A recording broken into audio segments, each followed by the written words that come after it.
Ipinakilala sa atin si Shimizu bilang S-rank hunter at napakagaling na healer ng Japan na sobrang pinagkakatiwalaan ni Ryoji Goto. At sa huling mga sandali nito sa Jeju Island arc ay nakipagbiruan pa ito kay Kenzo na dapat bawat heal ay may kapalit na bayad dahil kailangan niya ng pera. Subalit ang batang babae na ito ay mayroon palang napakalungkot na backstory na mapapaluha ka talaga sa kanyang kapatid na nagkaroon ng eternal slumber. At nakakalungkot lang iisipin dahil nagtapos lang sa isang iglap ang kanyang buhay sa Jeju Island. Kaya ngayon, i-review natin ang isa sa pinakamalungkot na backstory sa Hunter origin at huwag na nating patagalin pa. Let's go! Nagsimula ang eksena sa door exit ng hospital na unti-unting nagbukas. Pagkatapos ipinakilala si Shimizu Akari na isang S-rank hunter 20 years old at ang batang kapatid nito na si Shimizu Himari na isang pasyente 13 years old. Ipinakitang parang may tinatakasan ng dalawa at tinitingnan nila kung may tao bang nakabantay. At habang buhat-buhat ni Akari ang kanyang kapatid sa likod, napatugon si Himari kung sigurado ba itong si Akari na ayos lang kung itataka siya ng kanyang kapatid sa hospital. Nasagot naman ni Akari, sigurado naman siyang ayos lang kung hindi sila mahuhuli. At alam naman niyang pagod na rin si Himari sa pagkakalong sa loob ng hospital. Kung saan napa-agree nga dito si Himari, subalit nag-worry pa rin siya. Kaya habang binubuksan ni Akari ang pintuan, sinabi niyang huwag na itong mag-aalala dahil nandito na sila. Nag-alaanghel ang mata ni Himari at Akari sa kanilang nakita, kung saan hindi kaagad nakapagsalita si Himari sa sobrang ganda ng paligid nang siya ay nakalabas sa hospital na para bang ni minsan hindi niya nakita ang ganitong klaseng lugar.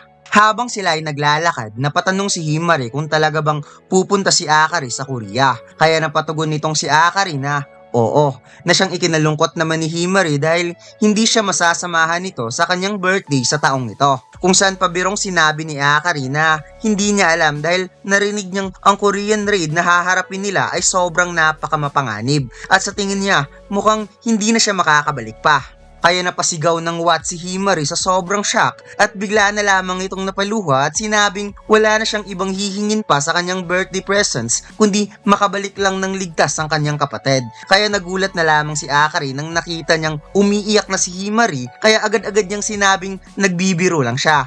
Paliwanag ni Akari na hindi dapat mag-aalala si Himari kasi she is tough cookie. Kumbaga kahit bata lang siya ay napakahirap niyang pabagsakin at bigla niyang naisip na may gusto pala siyang ikwento na may magandang nangyari sa kanya sa araw na to na mapapatunayan niya kay Himari na siya ay isang tough cookie.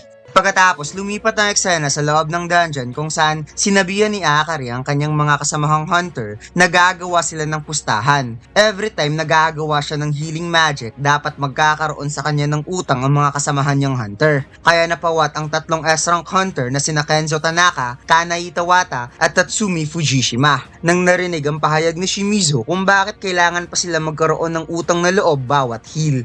Sinabi ni Kanai na bakit di mo nalang gawin yung trabaho mo na hindi nakikipagpustahan. Bigla ngang nag-react na parang bata itong si Akari at sinabihan niyang mga bully ang tatlong S-rank hunter at isa daw itong mga duwag. Biglang lumapit si Kenzo at sinabi na ayos lang sa kanya at makikitang hinawakan niya ang ulo ni Akari na parang batang kapatid. Subalit paliwanag ni Kenzo na kapag hindi naman niya kailangan ng healing power, si Shimizu ang dapat may utang na loob sa kanya. Kaya kuminang ang mata ni Akari dahil sigurado siyang kailangan ni Kenzo ng heal lalo na't nagiging overconfident ito sa sariling kakayahan. Nag-agree nga si Kenzo at Tatsumi sa ginawang pustahan ni Akari kaya tinawanan ng tatlo si Kanai dahil siya daw yung magiging referee sa pustahan nila. Kung kaya't napa-angry mode itong si Kanai dahil talagang dinrag siya ng tatlo sa ginawang unprofessional games ni Akari. Pagkatapos naging matindi ang laban nang nakalaban nila ang boss ng dungeon dahil tatlong napakalaking Red Rakasa Venom Viper ang kanilang nakalaban kung kaya't naganap ang napaka-intense na bakbakan kung saan makikita nating nag-enjoy din talaga itong si Kenzo at Tatsumi habang si Kanai ay talagang nag-beast mode na pinugutan ang isa sa mga ulo ng Red Viper at si Akari naman ay napangiti dahil alam niyang parang mananalo siya sa pustahan na to. Tagumpay na napabagsak ng 4 ang dungeon boss at makikitang ang tatlong Red Rakasa Venom ay parang naipit lang sa kuweba sa sobrang laki nila. Napangiti ng pilitan si Kenzo at Tatsumi habang pinapagaling gamit ang healing magic. Habang si Kanei ay makikitang napakaseryoso kung makatitig kay Akari, kaya sinabi ni Kenzo na hindi talaga sila mananalo kung wala silang healer, na katulad ni Shimizu. Kaya sobra ang kanilang pagpapasalamat na dagdag pa ni Tatsumi na sa tingin niya daw, ang pagsasagawa ng raid na walang healer ay napaka-imposible. Napangiti si Akari habang sabay niyang pinapagaling ang tatlo pati ang sarili niyang katawan at sinabi na binalaan niya na daw itong si Kenzo na tama siya at ang pangako daw ay hindi dapat mapapako. Kaya sinabi niyang kailangang ibigay ni Kenzo ang kanyang magiging hiling na dali-dali namang binara ni Kenzo na huwag daw kalimutan ni Shimizu na sila talaga ang aktual na nagtatrabaho dito, na makikitang galit na tinuro ni Kenzo itong si Akari kung saan pangiting sinabi ng batang healer, patay ka na kanina pa kung wala ang healing magic ko, Kenzo. Pagkatapos, lumipat ang eksena kung saan kumikinang ang mga mata ni Himari nang nalaman na ang kanyang kapatid ay isang napakagaling na hunter dahil hindi daw nito matatalo ang boss kung wala si Akari. Napastretch si Akari at humabang ilong sa sobrang proud sa sarili at sinabing, syempre, ang big sister ni Himari ay sobrang lakas dahil at the end of the day, ang mga fighter hunter ay walang magagawa kung walang isang healer na nasa likod nila, kung saan super makasupport ang batang kapatid ng sinabing, keep it up Akari, na dagdag pa niyang balang araw siya rin ay lalakas katulad ng kanyang kapatid. Ngunit naputol kaagad ng kasiyahan nang bigla na lamang naantok at gumiwang sa kinauupuan si Himari at bigla na lamang nakatulog.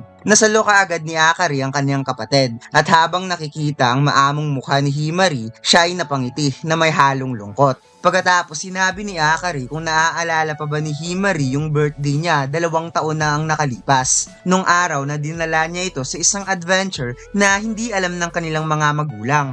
Binuksan ni Akari ang kanyang palad upang hawakan ng kamay ni Himari at habang sila ay naglalakad sa napaka-adventure na pasyal na para bang isa itong malaking kasiyahan ng Japan, sinabi niya na gusto niyang bigyan ng regalo ang kanyang kapatid, isang regalo na tinatawag na freedom. Gusto niyang iwanan muna ng kanyang kapatid ang responsibilidad kahit isang araw man lang upang makita ang lahat. Ang gusto nitong sounds at flavor na namimiss ni Himari habang ginugugol nito ang kanyang araw na mag-isa lang. Subalit sa hindi inaasahang pangyayari, may malungkot na pagkakataon ng naganap. Nagkaroon ng dungeon break sa lugar kung saan ginanap ang pagdiriwang at mga high orcs pa mismo ang mga monster na lumabas sa gate kung saan makikitang halos lahat ng tao sa paligid ay duguan at nakahandusay at si Akari ay nahirapang makatayo. Subalit lakas ang loob na hinarap ni Himari ang tatlong high orcs, not knowing na kahit anong gawin niya ay hindi siya kakaawaan ng isang monster. Duguan na napasigaw si Akari sa sobrang pag-aalala para sa kanyang kapatid at napaisip kung saan ba galing ang mga magic beast na to. Kaya napawika siya kung ano ba ang ginagawa ni Himari, dapat tumakbo na kaagad.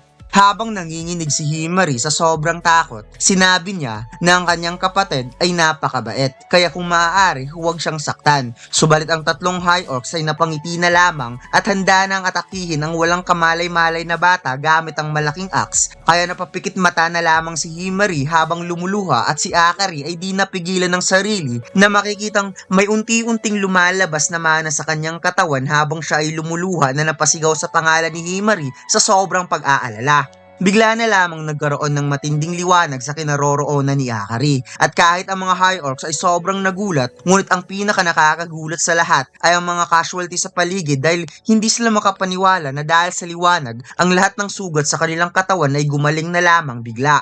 Umikot ang matinding liwanag sa kinaroroonan ni Akari at makikitang buwat-buwat niya na ang kanyang kapatid at siya ay napapikit mata na lumuluha habang sinasabi ang salitang I'm sorry Himari. Alam niyang kasalanan niya ito. Gusto lang naman kita bigyan ng kaunting freedom but in the end, binigyan lang kita ng isa pang mga pasanin. Subalit hindi ibig sabihin na sumusuko na ako at gagawin ko ang lahat upang mapasaya lamang kita. Tulad kung paano mo ako pinapasaya. Na makikita ang pangalan ni Shimizu Himari na may sakit na eternal slumber habang si Akari ay pinupunasan ng kanyang mga luha dahil dama pa rin niya hanggang ngayon ang kalungkutan para sa kanyang kapatid. Pagkatapos ipinakita na nakabalik na ang dalawa sa loob ng hospital at pati si Akari ay nakatulog din sa tabi ng kanyang kapatid, ngunit kahit siya ay tulog, sinabi pa rin niya sa kanyang isipan na sisiguraduhin niyang isi-celebrate niya ang kaarawan ng kanyang kapatid na sila ay magkasama. Subalit sobrang lungkot lang kung iisipin mga lods na hindi na nakabalik si Shimizu